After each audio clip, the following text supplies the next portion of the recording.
ओम शांति। सभी भाई बहनों का वर्ष के संगम पर 2012 का अंतिम दिन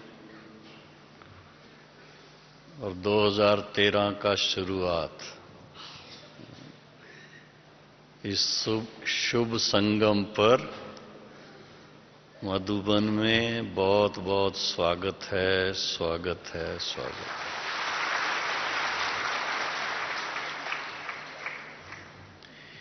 इससे पहले कि हम आज की क्लास विधिवत शुरू करें,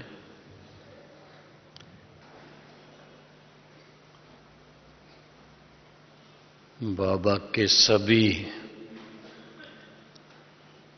विशेष आप सब चुने हुए रत्न अपने प्यारे मधुबन घर में पहुंचे हैं। मैं समझता हूं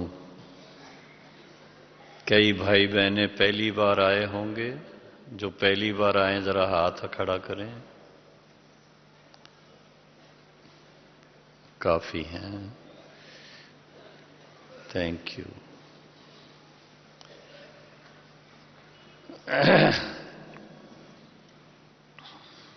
सभी आराम से रहे हुए हैं, किसी को कोई कष्ट तो नहीं है। ठंडी के दिन है। हाँ, जिस किसी को कोई कष्ट हो जरा हाथ खड़ा करें। नहीं, कोई नहीं। अच्छा,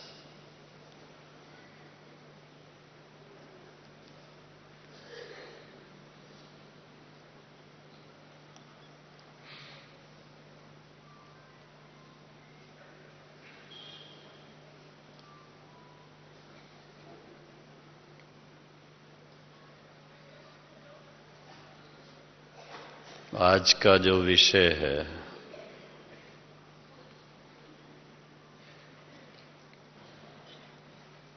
ये एक ऐसा विषय है जो ब्राह्मण जीवन का बहुत महत्वपूर्ण अंग है।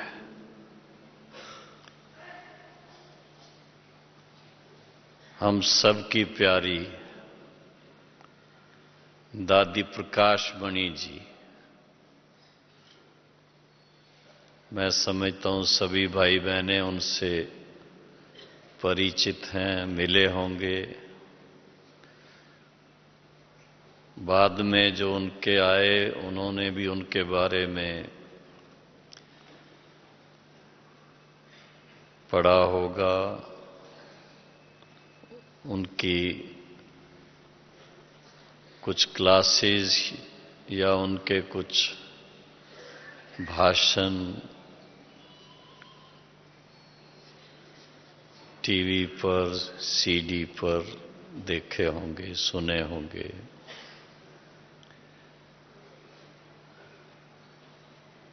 जैसे आज की मुरली में बाबा के महावाक्य सुने और लास्ट में वरदान में जो महावाक्य सुने, साकार बाबा का वो महामंत्र बाबा ने जिस दिन अपनी पुरानी देह का त्याग किया, उस दिन के वो महावाक्य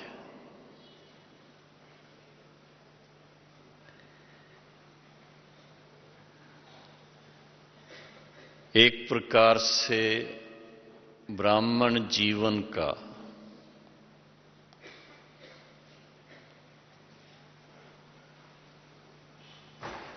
सार कहें, वो 3 शब्दों में बाबा ने वर्णन किया।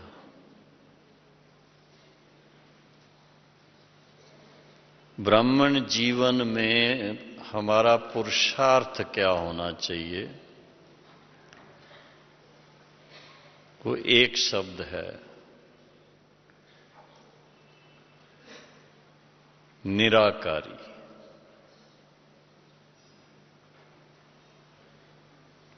अनेक फिलॉसफर्स ने, योगियों ने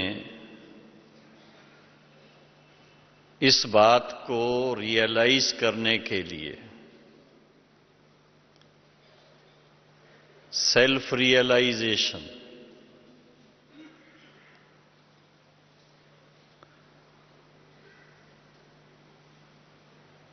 उसके ऊपर बहुत सारी पुस्तकें लिखी हुई हैं।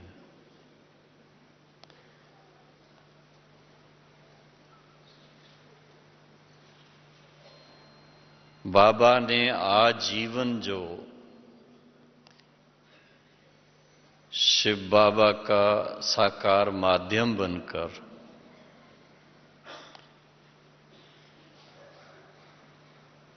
और अपने साकार रूप के अनुभवों के आधार से आध्यात्मिक पुरुषार्थ का सार एक शब्द में सुनाया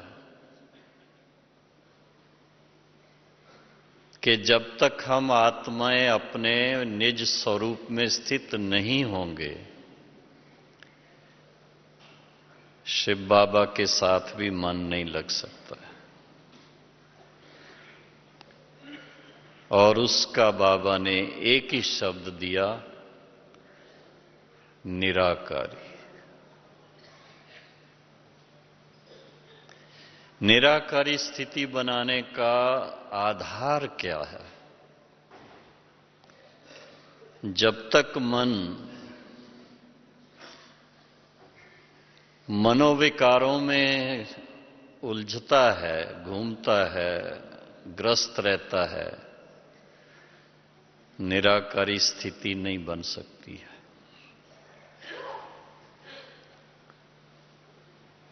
इसलिए निराकारी के साथ में बाबा ने दूसरा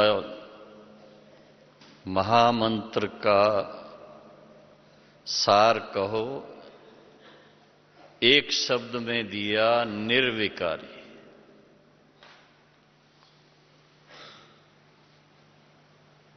ब्राह्मण जीवन में प्रवेश करने के बाद बाबा महसूस कराते हैं कि सुखी जीवन का आधार है निर्विकारी जीवन।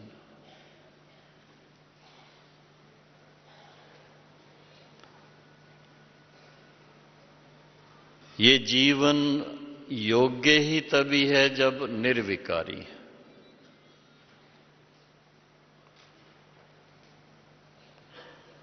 इसलिए जैसे ज्ञान की जागृति आई,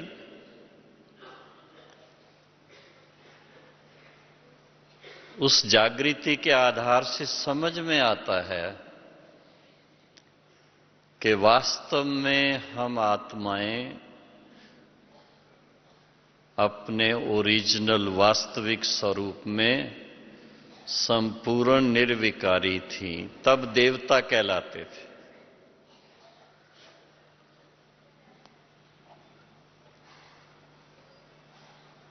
और जब उस स्थिति से नीचे आ गए तो दुखी होने लग गए। दुख से छोड़ने के लिए बहुत प्रयास किए, पर जो उसका मूल कारण था उसका ध्यान नहीं दिया। इसलिए बाबा ने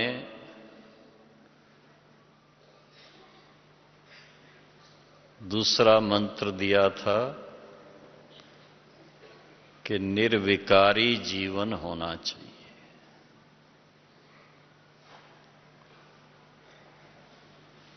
और जब ऐसे निर्विकारी जीवन होता है, उसकी निशानी क्या है? उसकी निशानी है कोई प्रकार का अहंकार नहीं रहता है।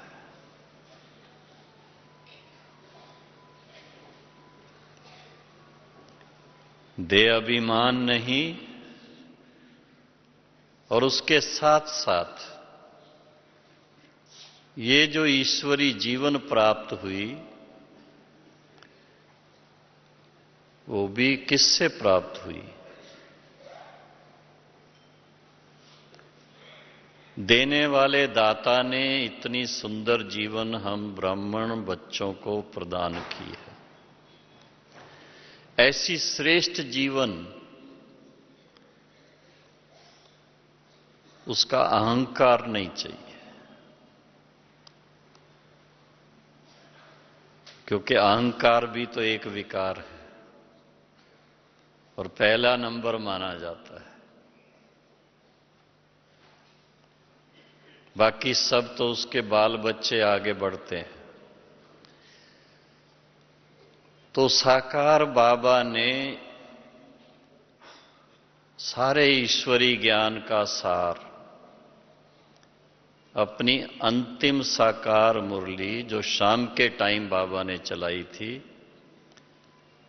उस समय ये महावाक्य उच्चारण किए थे और उसके बाद अव्यक्त हुए।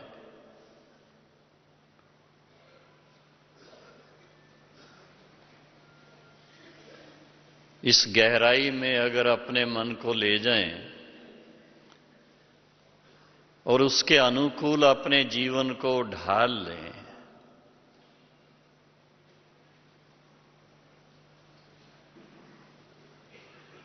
तो बाबा के नैनों के नूर बन जाएंगे, बाबा के दिल तख्त नशीन होंगे और बाबा की आशाओं के दीपक बन जाएंगे।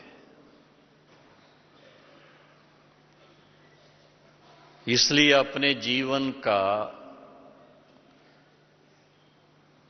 सर्वश्रेष्ठ लक्ष्य ये चाहिए कि हमें अपने जीवन को ऐसा बनाना है। साकार बाबा ने अव्यक्त होने से पहले इस यज्ञ की बागडोर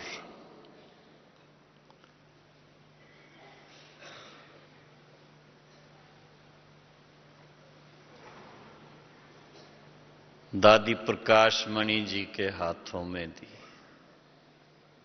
दादी जी के हाथ में हाथ देकर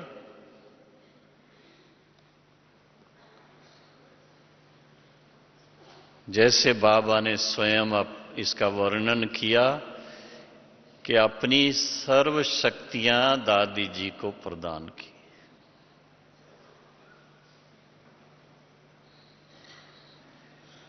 वारस बनाया, उत्तराधिकारी बनाया।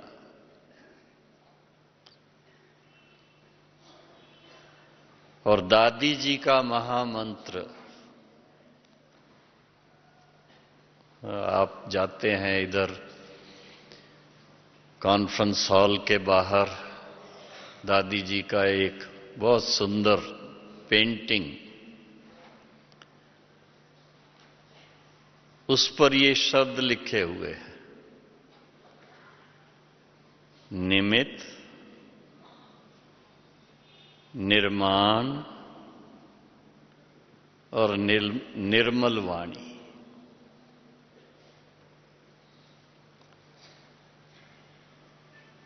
ये दादी जी के व्यक्तिगत जीवन का सार।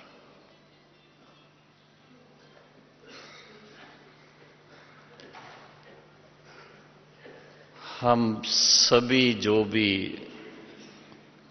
यज्ञ की सेवा के निमित्त दादी जी के समीप रहे हैं, बड़ी दादियां भी, बड़ी बहनें भी, बड़े भाई भी, दादी जी की व्यक्तिगत जीवन को बहुत समीप से हम लोगों ने देखा।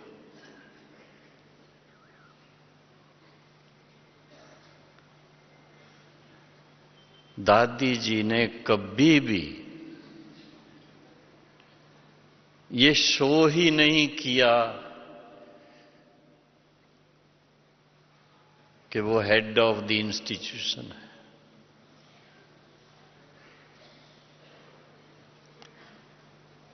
इस एक शब्द के भाव अर्थ में सदा अपने आप को उन्होंने स्थित रखा, निमित्त।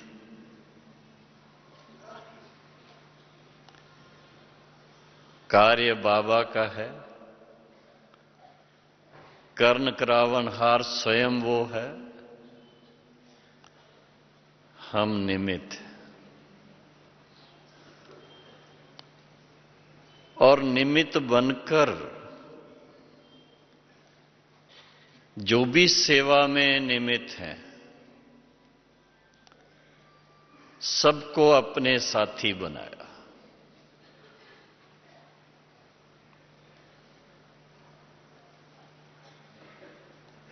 किसी ने दादी जी से पूछा, दादी जी आपके फॉलोअर कितने हैं?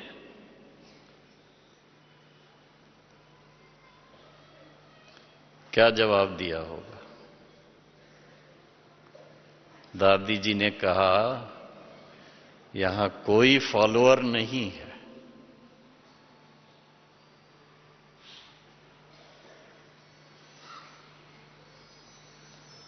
सब मेरे साथी हैं,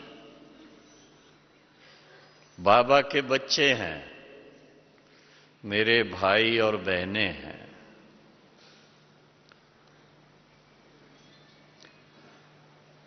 और यही भावना दादी जी की हमेशा हर एक को अनुभव होती रहती थी।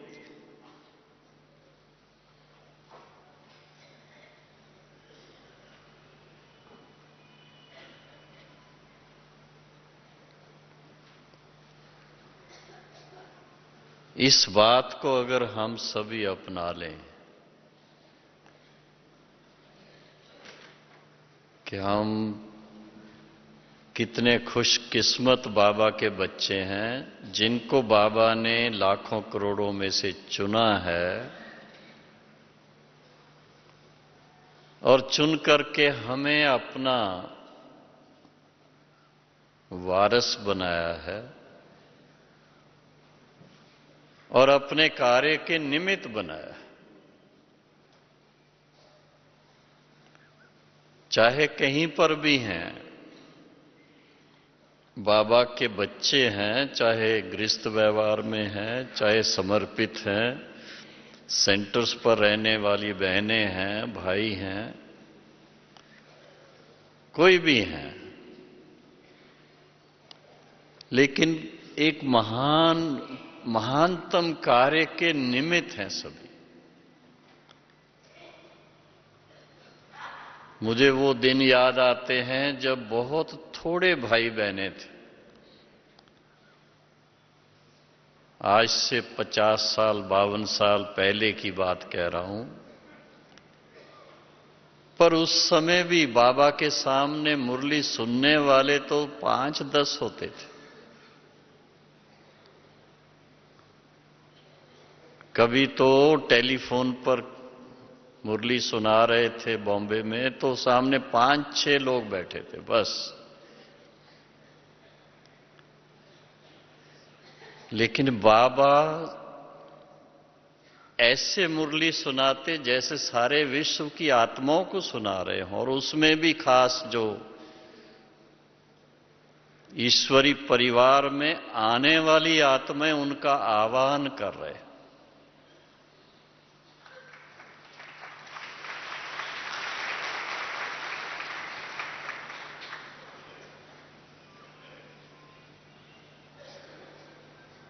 वो सीन कभी बुद्धि से निकलती नहीं। विदेश के भाई बहनें अभी एक भी नहीं आता था। साकार बाबा ने उस समय उनका आह्वान किया, विदेश से भी बच्चे आएंगे।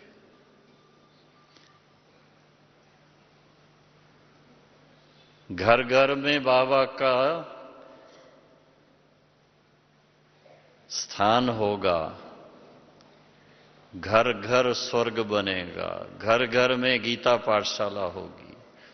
आज बहनें कोई कोई मिलती हैं, बताती हैं हम 15 साल से 16 साल से ज्ञान में हैं, हमारे घर में गीता पाठशाला है, घर स्वर्ग बन गया। एक ऐसा रास्ता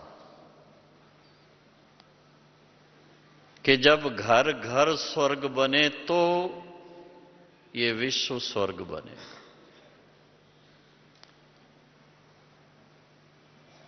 और घर को स्वर्ग बनाने के लिए दादी जी ने जो किया, सबको साथ लेने का महामंत्र, मैं निमित्त हूं। घर में पिताजी हैं या माताजी हैं, ये नहीं कि मैं परिवार के हेड हूं, जो कहूं सो होना चाहिए, नहीं। लेकिन सबको साथी बनाने के लिए ऐसी भावना कि दिल से स्वीकार करें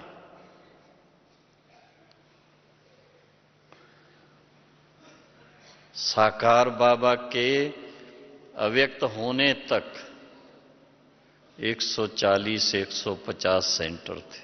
आप सोचिए,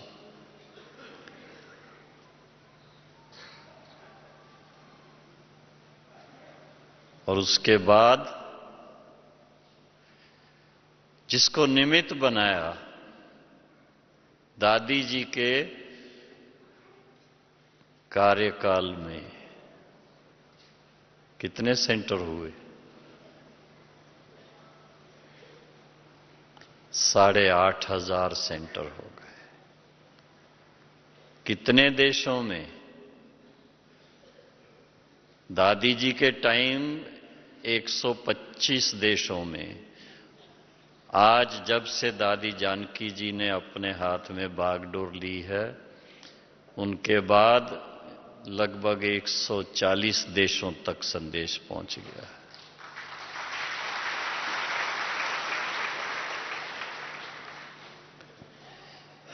लेकिन एक कल्चर को देखा जाए, ब्राह्मण परिवार का कल्चर एक, इतने सेवा केंद्रों पर कहीं पर भी कोई चला जाए, दिनचर्या एक, सुबह उठने का गीत एक, क्लास शुरू होने का गीत एक, सब जगह। रात को सोते हैं उस समय का भी गीत एक। ऐसा वर्ल्ड कल्चर बन गया है।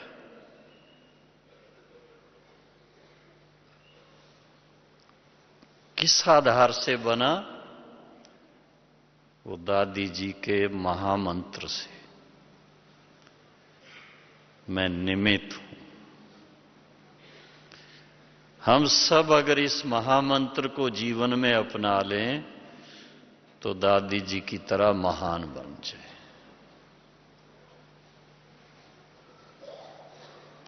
आज हमारी बड़ी दादियां जो भी हैं, मैं अपने आप को इस हिसाब से बड़ा लक्की समझता हूं, बहुत भाग्यशाली समझता हूं कि मैं ऐसे टाइम पर बाबा का बना जब सभी दादियां, मातेश्वरी जी और बड़े दादा उस समय ईश्वरी सेवा में निमित्त थे और उनके संग का रंग हमें मिल लगा। एक एक से बहुत विशेष प्रेरणा मिलती थी। किसी के जीवन में वो अहंकार नहीं देखा।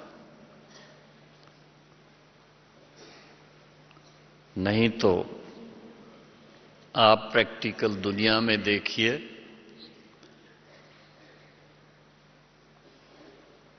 कोई भी कहीं के उत्तराधिकारी होते हैं, बहुत अपने आप को नशा चढ़ाते हैं। मठाधीश होते हैं, किसी संस्था में बड़े पद पर होते हैं, बड़ा नशा रहता है उनको, अपना अहंकार रहता है। लेकिन बाबा के बच्चे नहीं। सबसे पहली धारणा जो सबकी क्या देखी, हम सभी को अपनेपन की फीलिंग उन्होंने दी, अपनेपन की।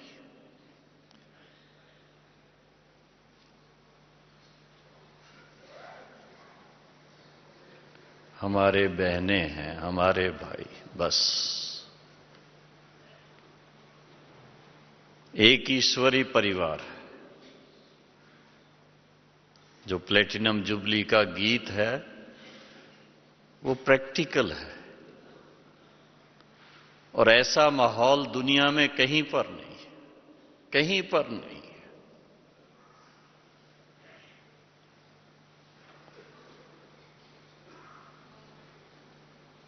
और इस माहौल का आधार वही है कि जो बड़े, उन्होंने अपने आप को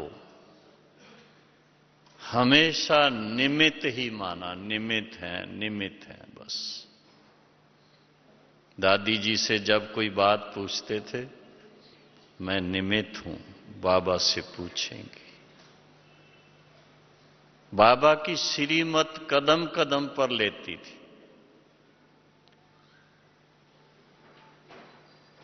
और अपने साथ सभी को साथ लेके चलने की भावना। नया कोई विचार आएगा, मुख्य जो भी जहां जहां सबके साथ मीटिंग करके उनके सामने वो बात रखेंगी, पूछेंगी आप सबका क्या विचार है, सबकी क्या राय है। वो सबके विचार सुन करके एक विचार उसको फाइनल करते। इसको कहते हैं निमित्त भाव। ये नहीं कि मैंने कह दिया आपको मानना है, ऑर्डर नहीं।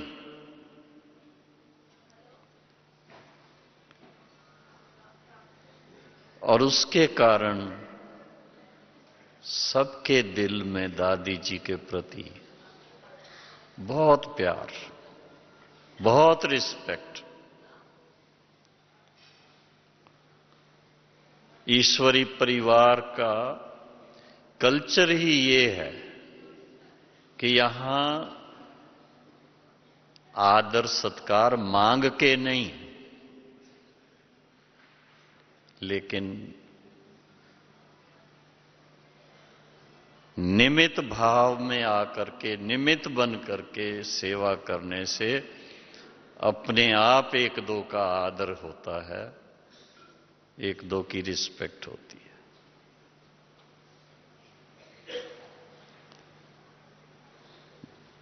दादी जी हेड ऑफ द इंस्टीट्यूशन थी।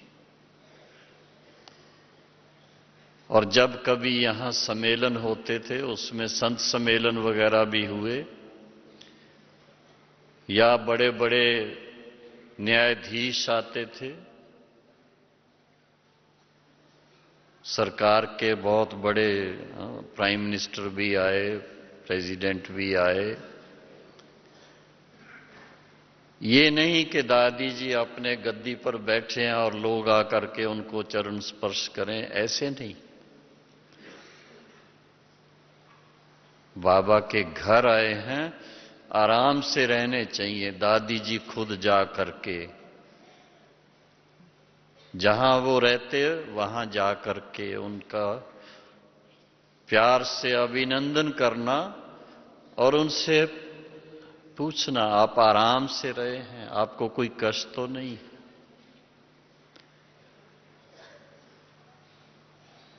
जिसके कारण दादी जी ने हर वर्ग के जो बड़े हों सबका सम्मान पाया, सबकी दिल जीत ली।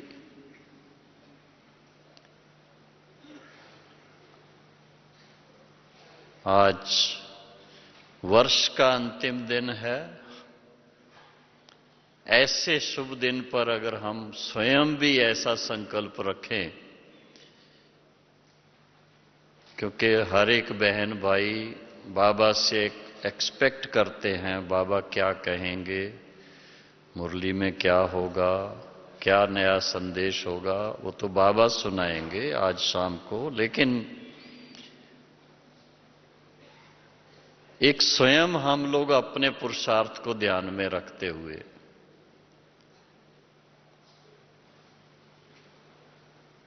कि हमें खुद भी क्या करने का उमंग आना चाहिए।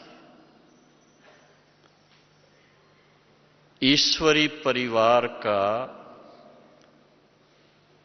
सबसे बड़ा जो स्वरूप है वो संगठन है, और संगठन की जो शक्ति है वो और किसी बात में नहीं। सर्वशक्तिवान बाप ने भी आकर के बच्चों को साथ लिया। हम बच्चों का साथ उनको चाहिए। बाबा खुद सर्वशक्तिवान बाप कहता है, बाप अकेला क्या कर सकता है बच्चों के बिना। जब तक संगम युग है बाप बच्चों से मिलते रहेंगे। किस लिए मिलते रहेंगे? मिलते रहेंगे तो बाबा के मिलन से बच्चों में उमंग भरता रहेगा और संगठन की शक्ति मजबूत होगी। और संगठन की शक्ति का आधार जो मैं सुना रहा था, दादी जी ने बहुत क्लियर कर दिया कि निमित्त भाव से हम अगर अपने जीवन को ढाल दें तो हम भी ईश्वरी परिवार के संगठन की शक्ति को मजबूत बनाने में एक बहुत बहुत शक्तिशाली कड़ी बन जाते हैं, लिंक बन जाते हैं।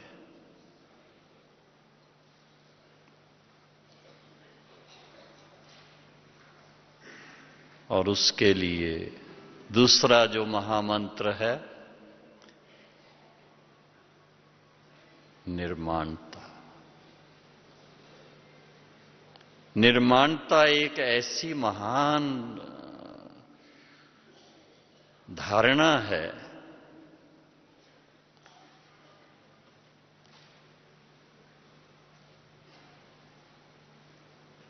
जो व्यक्ति को सदा अतीन्द्रिय सुख का अनुभव कराती है। हर ब्राह्मण चाहता है कि मैं अतीन्द्रिय सुख का अनुभव करूं। समझते हैं बाबा के साथ मन लगने से अतीन्द्रिय सुख मिलेगा, ठीक बात है, पर उसके साथ साथ एक्शन में जब आते हैं, कर्म में आते हैं, हम कर्म क्षेत्र पर हैं, कर्म क्षेत्र पर भी अगर अपने आप को निर्माण भाव से चलाते हैं तो बहुत अंदर मन में, दिल में सदा सुख की फीलिंग रहती है और उसका वाइब्रेशन सबको मिलता है।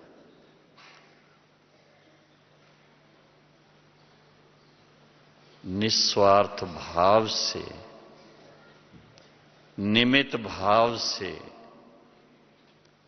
जितना हम व्यवहार में आते हैं उतना ही सदा अंदर लाइट फीलिंग रहती है, हल्के रहते हैं, भारीपन नहीं आएगा कभी, मन भारी नहीं होगा। मन भारी नहीं होगा तो दिल खुश रहेगा, दिल खुश रहेगा तो चेहरा खिला रहेगा, होंठों पे मुस्कान रहेगी, नैनों में मुस्कान रहेगी, अपनेपन की फीलिंग अपने आप आएगी, कहने की जरूरत नहीं पड़ेगी।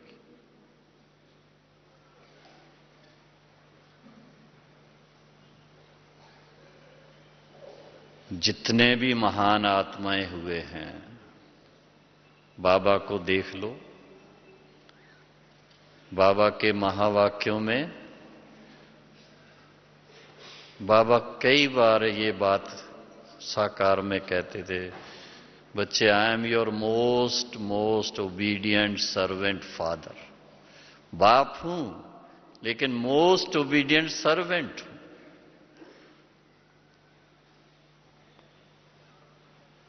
और बाबा को प्रैक्टिकल देखा, दादी जी को प्रैक्टिकल देखा। बच्चों की कोई भी बात हो, किसी समय भी हो, ध्यान देते थे, सुनते थे और गाइड करते थे। कोई की तबीयत ठीक ना हो, पता चले वो बहन या भाई बाबा को या दादी को याद करते हैं। आज भी जानकी दादी को याद करते हैं, फट वहां पहुंचेंगे। आप सोचिए कितना मनोबल उससे बढ़ता है। दवाई से, इंजेक्शन से इतना नहीं बढ़ता जितना कि प्यार की शक्ति से बढ़ता है। ईश्वरी प्यार इतना शक्तिशाली इंजेक्शन है, और वो तभी हो सकता है जब ऐसी निर्माणता दिल में हो, अपनेपन की भावना दिल में हो, तो स्वयं को अवेलेबल करेंगे। उस समय ये नहीं कहेंगे मैंने आराम नहीं किया है, मेरा अभी इस बात के लिए टाइम नहीं है, ऐसा कभी नहीं कहेंगे।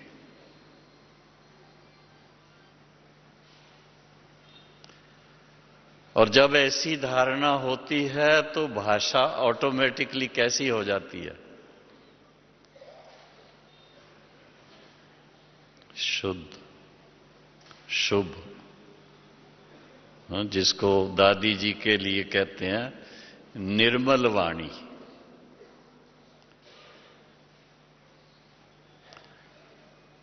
उसमें कोई निश्चल भाव,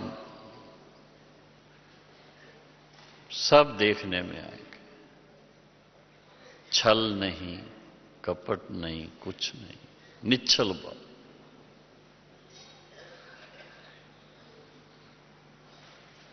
मिठास होगी उसमें, नम्रता होगी, शक्तिशाली होगी, सच्चाई से भरी होगी। दादी जी का एक विशेष गुण जो बड़े फख्र से दादी सुनाती थी, बड़ी बड़ी सभाओं में उन्होंने सुनाई, बड़ी निर्माणता से सुनाएंगी, लेकिन बहुत दृढ़ता कहो, एक अपनी धारणा के फलस्वरूप, मैंने अपने जीवन में कभी झूठ नहीं बोला है, सदा सच बोला है। ये दादी जी का विशेष गुण।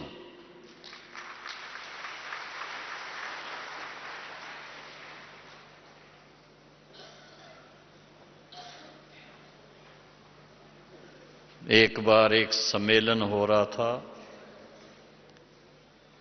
विदेश के भी थे, देश के भी थे, संत महात्माएं भी थे।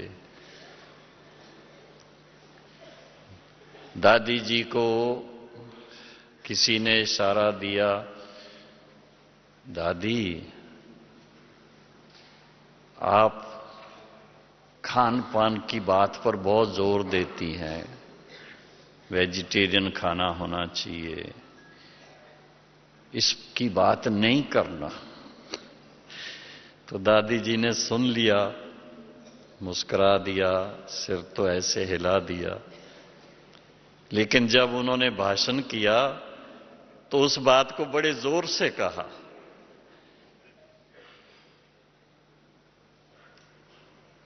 कि नॉन वेजिटेरियन खाना जो है ये मनुष्य का भोजन ही नहीं है।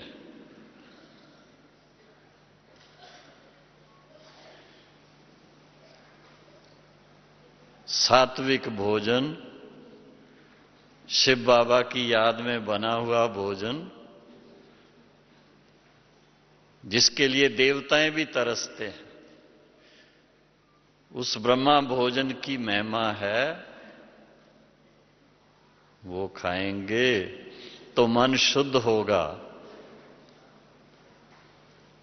और फिर सबसे हाथ उठवाया कि आज से वेजिटेरियन कौन बनेंगे। तो सारी सभा ने हाथ उठाया कि हम सभी आज से वेजिटेरियन बने। सत्यता में इतनी शक्ति है, लेकिन सत्य बात को कहने के लिए भी बहुत नम्रता चाहिए, निर्माणता चाहिए। जितना निर्माणता से सत्य बात कहेंगे उतना ही उसका असर ज्यादा होगा।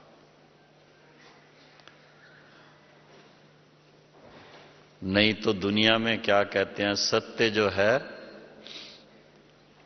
वही वो तीखा होता है।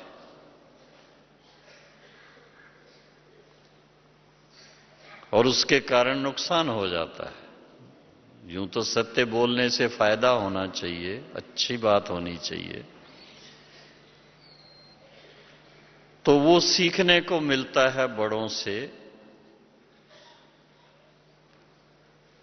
कि वाणी इतनी सुंदर निर्मल होनी चाहिए। और निर्मल वाणी का भाव ही है कि बहुत नम्रता से अपनी बात कहें। अगर हम दृढ़ता से कहें पर नम्रता से कहें तो उसका असर बहुत होगा। विश्व परिवर्तन के लिए ये गुण बहुत आवश्यक है। ये गुण ही नहीं बल्कि ये शक्ति का रूप ले लेते हैं। परिवर्तन के लिए हमेशा शक्ति की जरूरत होती है। तो दिव्य गुण भी दिव्य शक्ति का रूप ले लेते हैं। इसलिए निमित्त बनकर निर्माणता की भावना से निर्मल वाणी के द्वारा विश्व परिवर्तक बनना, यही बाबा के बच्चों की निशानी है। ओम शांति।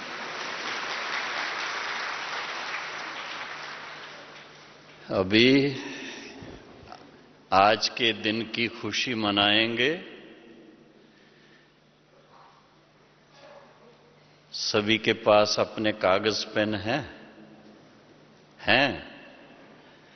अच्छा, एक संकल्प आ रहा है, अगर आपको ठीक लगे तो। बीते वर्ष में जाने अनजाने अगर कोई ऐसी बात जो ईश्वरी मर्यादा के अनुकूल नहीं थी, जो आपको मन में आज भी खटकती हो और उससे निरसंकल्प होना चाहते हैं, तो उसका सहज तरीका है। बाबा कहते थे, बच्चे कोई भी बात है तो वो लिख करके बाबा को दे दो। सच्ची दिल से लिखो, बाबा को दे दो, फिर निरसंकल्प हो जाओ। करके देखो, अपने ही पास रखो, किसी को देने की जरूरत नहीं है। आज लिख लो, कल फाड़ के फेंक देना, चाहे आज शाम को भी फाड़ के फेंक देना बाबा के बाद। लेकिन अभी 3-4 मिनट आराम से लिख लो, निरसंकल्प होकर लिख लो। उसके बाद फिर 10 मिनट बाबा की याद में बैठेंगे। ठीक है? मंजूर है? करने का मन है? अच्छा, तो आराम से लिखो।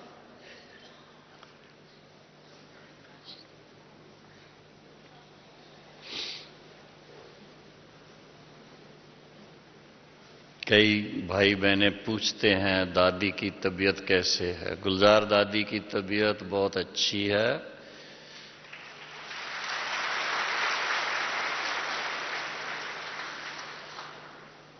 पर जैसा मेडिकल एडवाइस मिलती है उस अनुसार प्रोग्राम जैसे सुबह को सुनाया गया था, वही इतनी छुट्टी है डॉक्टर की, 7 बजे से 10 बजे तक।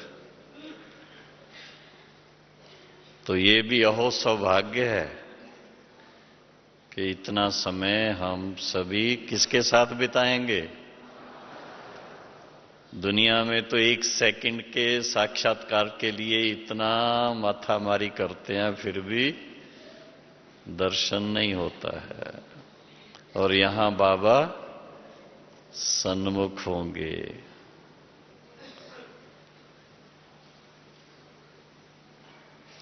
हाँ, दिल में गुदगुदी होती है, वाह रे मैं जिसको बाबा मिलेंगे, ऐसा सौभाग्य हमारा, बहुत खुशी की बात है।